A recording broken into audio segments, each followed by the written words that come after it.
Aloha Valeno. My name is ʻAkahi Masterson, aka the Surf Professor. I was raised up in Koʻolaupoko and have lived in Hakipuʻu for the last 20 years. In that way, I am Oahu, at the same time, He Hawaii au. My family is, on my mom's side, Portuguese immigrants that came from the first boat of Portuguese to come to Hawaii from Madeira Island. My great-great-great-great-grandfather, Augusto Diaz, he opened the first guitar shop in Honolulu. It is with humility and respect that I get to share with all of you these stories. Welcome to Hawaii. Waikiki was a really special place on Oahu for surfing because of the fact that we have excellent conditions all year round. Beautiful sandy beaches. The winds blow from the Ko'olau Mountains down offshore. The offshore winds comb the surf. The surf itself comes from 6,000 miles away. It takes almost a week for waves generated in storms off of Aotearoa, New Zealand to make their way all the way up here so that we can ride them.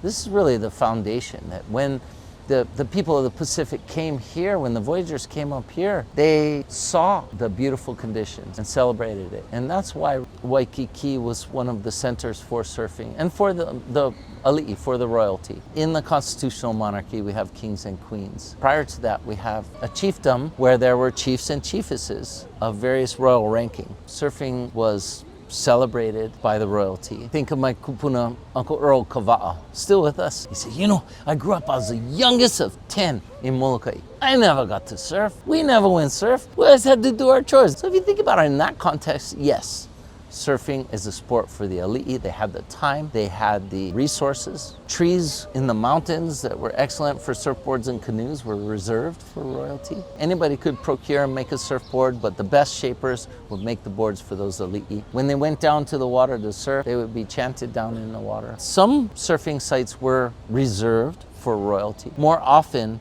the surfing site would be reserved for royalty when they were there surfing it. Woe is the commoner who might get in the way of an Aliʻi on a great long olo surfboard, which was 12 to 18 feet plus. And here comes this little commoner on an alaya board, 6 to 9 feet, or maybe even a smaller papaliʻiliʻi, smaller surfboard. Woe is he who would get in the way of an Aliʻi riding across the face of a great wave. So in this way, it was management of the social structure. It was how to keep people safe, how to manage all the different kinds of people in the water. In that way, yes, you wouldn't want to have Aliʻi surfing those crowded sites. Just like when it's time for the pipe masters, all of my friends at Hawaiian Water Patrol get out there on their rescue watercraft and clear the water so our surfing chiefs and chiefesses can surf that break. Our pro surfers can get that break and ho'ike, display their ability. That's the other thing about it all, is that displaying the mana that you have through your ancestors, because you surf for your deities, your ancestors. There's a lot of pride in that. Many people would come to watch. There are stories in the missionaries'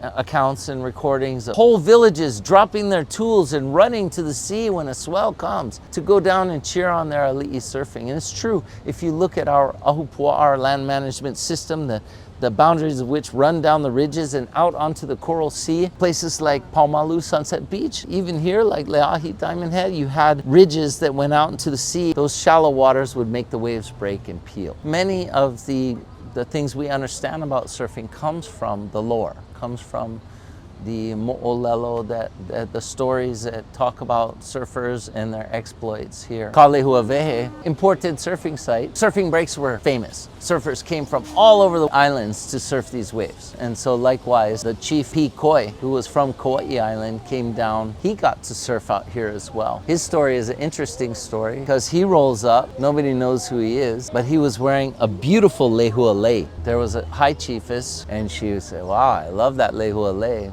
Please give it to me. And he said, I cannot, you are kapu, you are sacred. She said, oh no, you can give it to me, but once I've touched it, then it's mine. I cannot give it back to you. He said, okay. So he removes his lehua and gives it to her. And she goes, okay, now let's go surf. You borrow his board. So they go out to surf. But in this case, the queen's surf is reserved for this chiefess. And so he surfs in another area nearby. But she was a very adept surfer. They say that when a man and a woman were surfing a wave together, it could be a courting kind of ritual. It was like flirting. She was very intrigued by this guy, and she kept maneuvering to end up on the same wave as him. And he would pull off the wave because he's like, oh, I'm not supposed to be surfing the cheapest wave. He would go paddle, catch the next one, and she would do the same. Eventually, they slide up onto the shore, riding the same wave. And a cry goes out from the people. This man has broken the kapu. He has surfed the wave of our chiefess. He must be put to death. And people all pick up these big stones and get ready to stone him. And suddenly, somebody in the crowd says, stop. I recognize this guy. This guy's my cousin. He's from Kauai. He's actually a famous kupua. Kupua is a shapeshifter, has these magic abilities. Kauai was very much known for their high level of spirituality. He was known as a rat kupua. He was famous for shooting rats. To prove it, he got out an arrow and shot 400 rats with one arrow one time. People celebrated him and he went on his way. Papaʻenaʻena was high enough to be able to see the waves in Waikiki. Before all these tall buildings existed, it was kalo fields. If you were toiling in a kalo field, which was a marshy area where water always flowed through clean and clear, but you couldn't see the surf from those taro patches. At Papaʻenaʻena, yes, they would fly a kapa, a white kapa kite when the big surf came at Kalehuawehe, our offshore surfing sites, so that the people of the fields could go down and watch the surfing activities in Waikiki. It was a way to alert people in the valley to come surf, and they would drop their tools, adorn themselves in tea leaves, and run down to the beaches. In relation to that guy Kalamakua, great surfing chief, who organized and built all of the taro patches that were here in Waikiki, he had a cousin named Lolale, who was of the highest ranks and lived way up Mauka in Waipio and Wahiwa. He was seeking out a wife. So Kalamakua, like a good cousin, decided to go seek out a woman who was worthy of this high-ranking, handsome Aliʻi. He went all around the islands until he showed up in Maui there, like Mala Wharf, right there in Lahaina. There's an excellent surfing break. There he saw a wahine, a woman surfing, the highest beauty, obviously must have been the highest ranks. Her name was Kelea nui nohoana api api, the great Kelea, who would swim like a fish, who could glide like a bird, soared atop the crest of the waves. Well, he pulls up on his canoe, very impressed, and when they saw each other, ooh, the sparks were flying. Hey, you like go surf my canoe? So she said, yeah, shoots, brother, I'll jump on. He jumped on, caught a wave. It was an amazing wave all the way across the bay. People were cheering. Everybody was so excited. She's like, let's go again. They went a second time, boom, caught another wave. They were all so stoked and they were feeling it. Third wave, they went to catch the wave, and it is said that a sudden wind came up and blew them strong, swirling out to sea. And the canoe paddlers took advantage of that and turned towards Oahu and paddled offshore with Kelea in the canoe.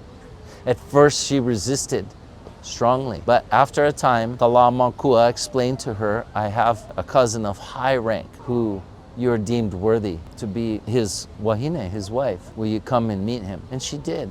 And sure enough, they fell in love. They had 4 beautiful children up in the uplands. They lived up there for many years. Kelea felt this longing to go surfing again. She said, honey, you know, I've been up here a long time and I've raised 4 beautiful children with you, but I miss my parents. I miss my home break of Lahaina. I never got to say goodbye to them. We just went off. I like go on a voyage and go see my family. Lolale, of course, was heartbroken. He let her go. And so it said she wandered down to the coastline there, all the way down there at Ewa, and got on a canoe and came here to Waikiki to look for a canoe that was going back to Maui.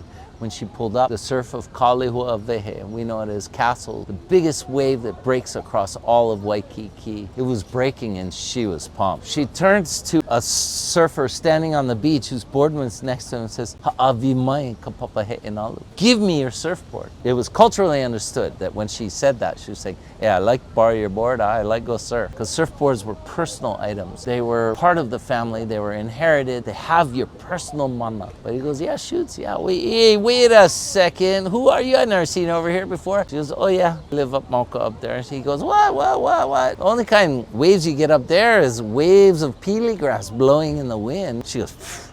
lend me your surfboard, I go show you. In Hawaii, it's important to understand women were actually respected and considered to be the better surfers. Not only their physical relationship, low center of gravity, and gentle stature, but also because of that spiritual relationship with Mother Ocean. She goes, just lend me your board. She goes out to surf and just does fantastic. Again, the crowds that have come to watch the surfing were cheering and raging. And there's this chief, Kalamakua, tending to taro patches far from the water. And he goes, what is all this ruckus? I hear all this noise. Everybody is cheering. What's going on? One of the other farmers goes, I don't know. I heard some wahine came down from the mountains and, you know, she's surfing up a storm. Kalamakua drops everything. He knows exactly who this is. His heart, oh, wait, could it be? He runs down to the beach as she's riding in on this wave and she steps off on the shoreline. The crowds rejoice. Kalamakua removes his feathered cape,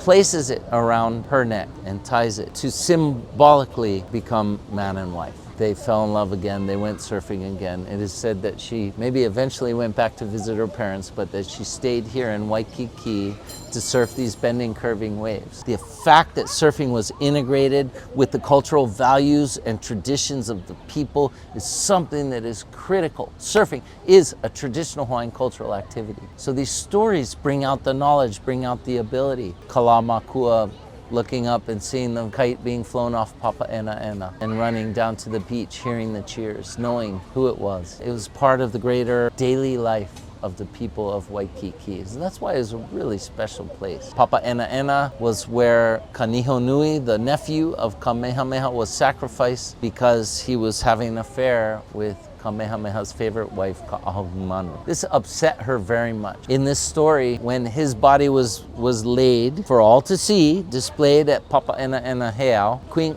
Ka'ahumanu went to go surf Kapua. Y'all know the spot is Old Man's in front of the Outrigger Canoe Club in Waikiki. So here's a spot called Kapua, and she was so upset that she actually declared war on Kamehameha over this. The day before they went to battle, they gathered there at Kapua on the beach over there where the natatorium stands today. They did three things. They said there was a lot of whaling and a lot of whiskey, a lot of drinking, and there was a lot of surfing. At one point, there was so much chaos and commotion that the queen was overwhelmed with sadness at the loss of her lover, and she just jumped in the water and began to swim out the Kapua channel. She swam out thinking nothing of her life with the plan to just end it. Nobody noticed but a young boy. And that young boy followed her swimming, trying to catch up with her because the people have the highest love for their Aliʻi. She finally noticed this boy was swimming. She said, turn back, go away, leave me be. My sorrow is too overwhelming. She turned and kept swimming. But she looked back and there was the boy swimming. Now they're way offshore where the winds are getting rough and the chop and the waves have come up. And she looks back and she sees the boy tiring. She could swim all day. They were excellent. She was actually taught how to surf by surfing instructors. But here's this young boy who was so dedicated to her, who loved her so much that he was willing to throw away his young life for his queen, if you will. That she was overwhelmed with love for this young man. She looked back one more time as he slipped under the water, and she threw off all thoughts of taking her own life, turned and swam back and caught the boy as he went underwater and brought him to shore, thus saving both of their lives through this act of aloha. It's such a beautiful story. One other amazing thing happened that day on the shores of Kapua, and this was at a time when it was still under the kapu system. All of the royal aliʻi, the alo aliʻi, and all the kahuna gathered around the young boy Liholiho, Kamehameha II, who was there with Ka'ahumanu. They asked Liholiho, what shall we do? Shall we go to war with your father? And he answered, I do not want my father to die. Of course, there were spies in the midst. One of these people immediately ran to Kamehameha, told him what his son had said. I do not want my father to die. And Kamehameha was so proud and overwhelmed with love for his son. He chose patience over the kingdom, a mark of a truly wise chief. And Kamehameha called off the war.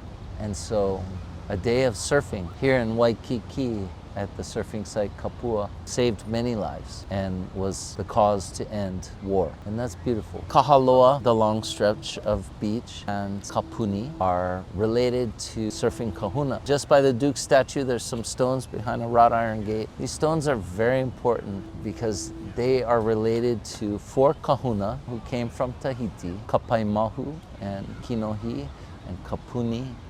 Kahaloa. These were well-respected Mahu kahuna who were said to have male and female aspects. That gave them great powers, great healing powers. And they were amazing healers. And they loved to surf right out here in Waikiki.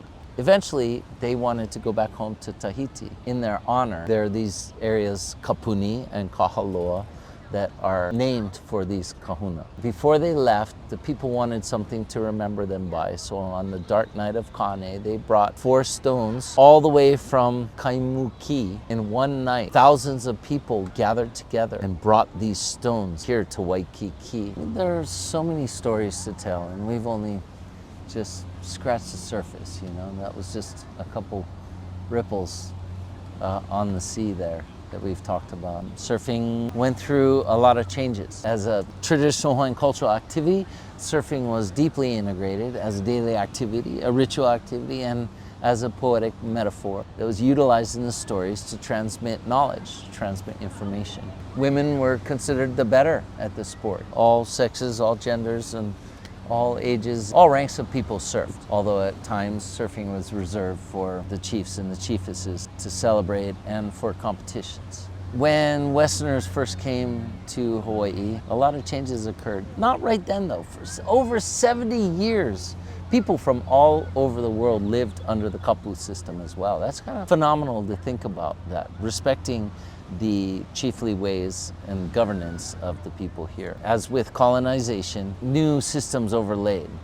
And 1819, King Kamehameha passed away. Young Liho, I told a story about, was still too young to rule at that time. Queen Ka'ahumanu became the queen regent, became the Aliʻi Nui. That was the time that the kapu system was set down. Kamehameha II eventually ate with his sisters and mother and Queen Mother, Aliʻi Nui, and in doing so broke that highest and longest standing kapu of the Hawaiian people of men and women ate separately together. And with it, it was an acknowledgement of setting down the traditional religious systems of the Hawaiian people. And that left a great void in ritual life as well as daily life. Missionaries arrived a year later. Christianity and God had showed up long before then, but it was the beginning of a real systematic change, and missionaries gained strength quickly, converting Ali'is along the way. This very Puritan form of Christianity was very restrictive, and work and worship was the order of the day. Surfing was considered frivolous and dangerous. If you hurt yourself surfing, then you won't be able to support your family. Of course, surfing was done almost naked. It was very appalling for the missionaries to see the interaction of men and women in the water. You know, that was all looked down upon. The missionaries went over here in Hawaii, and I think a lot of that was that the royalty recognized the importance of keeping everybody in line, especially those coming from all over the world. The way it rolled out was the daily lives of the people changed. Surfboards were considered a resource. They were repurposed into church pews and school desks as they brought education in a more institutional form. Surfing was discouraged, and at a later point, surfing along with hula and Hawaiian language and other things Hawaiian at the time of the overthrow was kind of banned. That waning of surfing as a tradition didn't happen across the board. It was in urban areas where merchants and Western lifestyle and the need now for this new stuff called money. It used to be reciprocity. Aloha kekahi i kekahi. Surfing waned over here to the point that there was this idea that surfing almost disappeared. But we really got to be careful with that narrative because it's a way for Westerners to pick it up and claim it. You can bet that where they were still growing kalo and living in a Hawaiian way, where the lifestyle was still happening, people were still surfing. Hopefully we can recognize the importance of surfing today for our modern world, but keep it connected to the values and traditions of the people of old. Carry your aloha, come from a place of aloha, respect those locals in Lahaina, and above all, give a wave, take a wave. As my friend surf forecaster Pat Caldwell says, give a wave, take a wave. It's all for us to share. Let's go surf together.